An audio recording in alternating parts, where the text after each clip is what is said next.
Concept నేర్చుకుంటున్నాం. ఏది preposition. ఇప్పుడు మనకు కొన్ని లెసన్ వచ్చినాయి కదా ప్రిపోజిషన్. ఏమో వచ్చినాయి ప్రిపోజిషన్ వర్డ్స్. అండర్ వచ్చింది, beside, between, behind, in, on.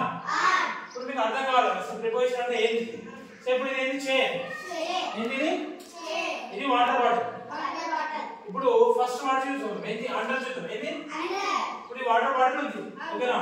Water bottle ఏంటి, చైర్ కింద పెడుతున్నా. ఎక్కడ పెడుతున్నా, చైర్ కింద. కాబట్టి ఇప్పుడు నేను ఏదైతే ఇంగ్లీష్ లో ఏ విధంగా ప్రిపోజిషన్ యూజ్ చేసానంటే the water bottle under the chair.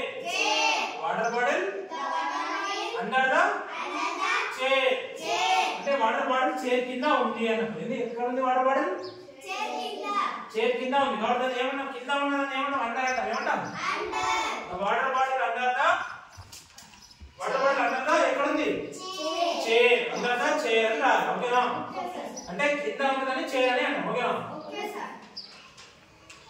ఈ విధంగా. నెక్స్ట్ ఏంది, బిసైడ్. ఇది ఇప్పుడు వాటర్ బాటిల్ బిసైడ్ అంటే ఏంది, ఇప్పుడు వాటర్ బాటిల్ ఉంది కదా, ఇంతకుముందు కింద ఉంది అండర్ ఉంది. ఇప్పుడు పక్కకు పెడతా. ఎక్కడ పెడుతున్నా, దేని పక్కన పెడుతున్నా, చైర్ పక్కన. కాబట్టి ఏమంటాం, the water bottle beside the chair. beside the beside. B అంటే ఏంది, దీని పక్కన side. beside the chair. Chair పక్కన వాటర్ బాటిల్ ఉంది. ఎక్కడ ఉంది, అర్థమైందా. బిసైడ్ అంటే ఏంది, పక్కన ఉండడానికి బిసైడ్ అంటే ఓకేనా.